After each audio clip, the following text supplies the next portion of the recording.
Det var endnu en af de dage i Skrammeløkke, hvor ingenting skete.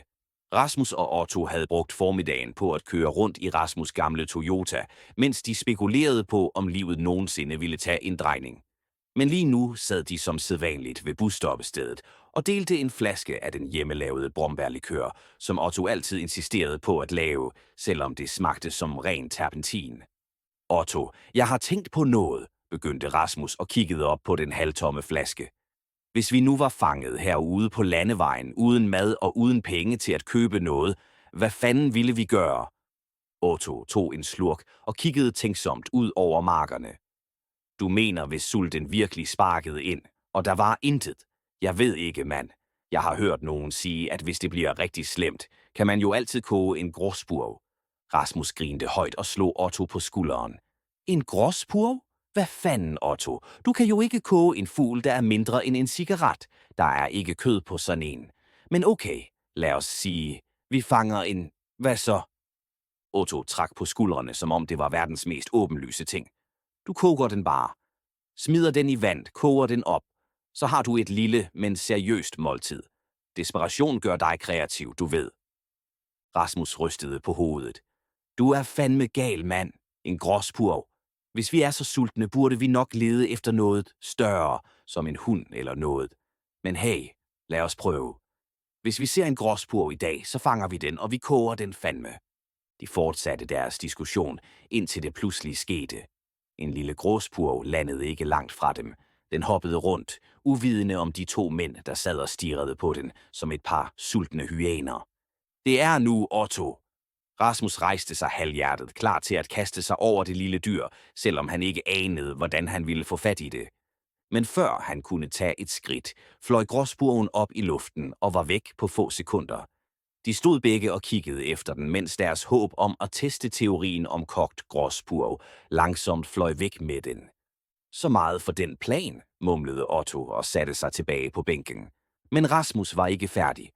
Okay, hvis vi ikke kan få en gråspurv, hvad med noget andet? Vi skal finde noget, Otto. Jeg mener det. Vi tester teorien i dag. Otto kiggede rundt og fik pludselig en skæv idé. Hvad med naboens undulat? Du ved, Birger. Han har jo den der lille skrigende ting, som altid sidder og vræler i vindueskarmen. Hvis vi virkelig er desperate, kunne vi jo, du ved, låne den. Rasmus' øjne blev store. Er du seriøs? Vi skal stjæle Birgers undulat for at spise den. Jeg mener, jeg er med på absurde idéer, men det her, det er fandme langt ude, Otto. Men som altid i Skrammeløkke, hvor kedsomheden styrede, lød ideen pludselig ikke så dum længere. Desuden havde de begge drukket nok til, at deres moral havde taget en lille ferie. Vi gør det, mand. Rasmus rejste sig op, beslutsom. Vi finder en måde at få fat i undulaten. Hvis gråspurven fløj væk, så tester vi teorien med Birgers undulat. Det er lige til. De gik langsomt hen mod Birgers hus, som lå lige rundt om hjørnet. Birger var den type nabo, der altid var lidt for venlig og lidt for ivrig til at dele historier om sin egen storhedstid. Men det var en anden sag. Lige nu handlede det om at finde ud af, om man kunne koge en undulat. De listede sig hen til vinduet, hvor undulaten sad og pippede muntert i sin lille bur. Birger var ikke hjemme, hvilket gjorde missionen langt nemmere. Okay, vi åbner bare vinduet forsigtigt, og så tager vi den, hviskede Otto, som om de var på en tophemmelig operation. Det er jo bare en fugl. Den gør ikke noget. Rasmus kiggede skeptisk på vinduet. Du ved godt, at det her kan ende virkelig dårligt, ikke? Hvis vi bliver opdaget, er vi ikke bare nogle idioter, vi er fugletyve. Det er næsten værre end at stjæle fra en gammel dame. Otto trak på skuldrene. Vi gør det for videnskaben, mand. For at teste teorier. Rasmus sukkede og gik i gang med at lirke vinduet op. Efter lidt bøvl fik de vinduet åbnet og fik fat i undulaten. Den pipede i protest, men de lukkede hurtigt buret og tog den med tilbage til Rasmus' bil. Vi gjorde det, mand, sagde Otto triumferende, mens de satte sig tilbage i bilen.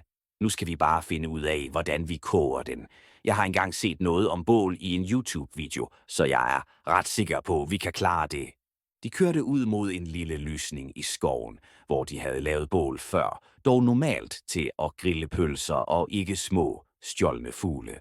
Otto gik i gang med at finde gamle aviser og grene, mens Rasmus holdt undulaten, der nu så noget nervøs ud. Jeg er ikke sikker på, det her er en god idé, mand, sagde Rasmus og kiggede på fuglen. Jeg mener, hvad nu hvis den smager forfærdeligt? Jeg kan ikke engang lide kylling fra tankstationen, så hvordan tror du undulat smager? Otto lå. Det finder vi snart ud af. Jeg siger dig, folk har spist værre ting i overlevelsessituationer. Desuden, hvis vi først har sat gang i bålet, er der ingen vej tilbage. Så koger vi den. Efter en halv times bøvl havde de fået tændt et lille bål. De kiggede på fuglen, som nu sad stille, men ikke just så ud, som om den havde lyst til at blive kogt. Okay, så vi gør det her, sagde Otto og greb en lille gryde, som han havde fundet i bagagerummet. Vi fylder den med vand, sætter den over bålet og, ja, så smider vi undulaten i. Rasmus nikkede, stadig en smule skeptisk, men nu mere nysgerrig end noget andet. Jeg kan ikke tro, vi gør det her. Jeg mener, hvem fanden koger en undulat? Vi gør, råbte Otto triumferende, da gryden begyndte at koge. De kiggede på hinanden et øjeblik og så på fuglen. Begge tøvede, men Otto løftede undulaten og kastede den i gryden. Deres ansigter var stivnet i en mærkelig blanding af chok og forventning, mens vandet boblede. 10 minutter senere sad de begge omkring bålet, stirrede på gryden og ventede på at smage deres absurde kreation. Jeg siger dig, mand, sagde Otto. Hvis det her smager bare halvt så godt som forventet, har vi revolutioneret landevejsmad. Rasmus tog en dyb indånding. Ja, og hvis ikke, så har vi spist Birgers undulat. Jeg er stadig ikke sikker på, hvilken del af planen, der er værst. Endelig, da vandet kogte væk, tog de gryden af bålet. Der sad undulaten, kogt og klar til. Ja, hvad end de havde forestillet sig. Men synet af den kogte fugl var alt andet end appetitligt. Fuglen lå der som en lille krøllet klump, der mest af alt lignede en våd sok med vinger. Okay, så hvem smager først? Spurgte Rasmus, mens han kiggede på Otto. Otto tøvede et øjeblik, men i sin evige rolle som den, der altid skal bevise noget, greb han en ske og rakte ned efter fuglen. Han tog en bid af den kogte undulat, eller det, der engang var en undulat, og tyggede forsigtigt. Der gik kun et øjeblik, før hans ansigt gik fra forventning til ren afsky. Det smager som brændt gummislange blandet med våd karklud, udbrød Otto, mens han spyttede en blanding af fjer og skind ud. Hvad fanden er det, vi har lavet, mand? Rasmus kunne ikke lade være. Han greb en ske og tog selv en stor bid, for det kunne vel ikke være så slemt. Men sekunder efter, at fuglen landede i munden, var han ved at kaste op. For satan. Det her er da værre end dengang vi spiste den halvrådende dåse makrel fra campingvognen. Han hostede og spyttede, mens han prøvede at få den ulækre smag ud af munden. Men så begyndte noget virkelig at gå galt. Otto holdt sig pludselig for maven, som om han havde slugt en håndfuld knive. Nej, jeg tror, jeg skal kaste op, Rasmus. Det her føles ikke normalt. Det føles som om, min mave er ved at eksplodere. Rasmus begyndte også at få det dårligt. Hans mave trak sig sammen, som om han havde slugt en håndgranat. Fuck, du har ret. Det er som om den undulat gør hævn i min mave. Jeg kan ikke holde det tilbage. De to mænd begyndte at krumme sig sammen, mens deres maver rumlede som et par motorer, der var ved at bryde sammen. Otto løb ud i buskene og kastede op, mens Rasmus knælede på jorden, vred af smerte. Jeg kan ikke mere, råbte Otto og vaklede tilbage mod bålet. Vi er fucked. Jeg sværger. Jeg kan mærke undulaten flyve rundt i min mave. Rasmus kiggede på ham med et vildt blik. Vi må stoppe det her. Vi har brug for hjælp. Hvem fanden har en modgift til kogt undulat? De vidste ikke, hvad de skulle gøre, og panikken bredte sig. Så fik Otto en idé, selvom den ikke var særlig god. Vi må tilbage til Birger. Det er jo hans fugl. Måske har han en eller anden mirakelkur, eller... Hvad fanden? Han har vel et glas mælk, vi kan skylle det her ned med. I deres desperate tilstand vaklede de to mænd tilbage til Birgers hus. De brasede ind ad døren, som stadig stod åben efter deres lille fugletyveri, og begyndte at rode i hans køkken efter noget, der kunne redde dem. Her, råbte Otto, mens han hev en flaske gammel snaps frem fra køleskabet. Snaps redder alt! De hældte snapsen op i 2 glas og bundede dem, som om deres liv afhang af det. Og måske gjorde det. De satte sig på gulvet med svedperler dryppende ned af deres ansigter, mens deres maver langsomt begyndte at falde til ro. Det så ud, som om de havde overlevet deres absurde måltid. Men lige som de begyndte at trække vejret normalt igen, hørte de en dør smække. De frøs begge på stedet. Birger stod i døren. Hans blik flakkede fra det tomme undulatbur til gryden på gulvet, og så tilbage på dem. Han var stille et øjeblik, men hans ansigt blev hurtigt rødt af raseri, som om han var ved at eksplodere. Hvad fanden har I gjort? Otto og Rasmus kiggede på hinanden med store øjne. Der var ingen vej tilbage nu. Vi testede en teori, sagde Rasmus usikkert, mens han kæmpede for at finde en god undskyldning. Birger stormede hen mod dem, tydeligt ude af sig selv. Testede en teori.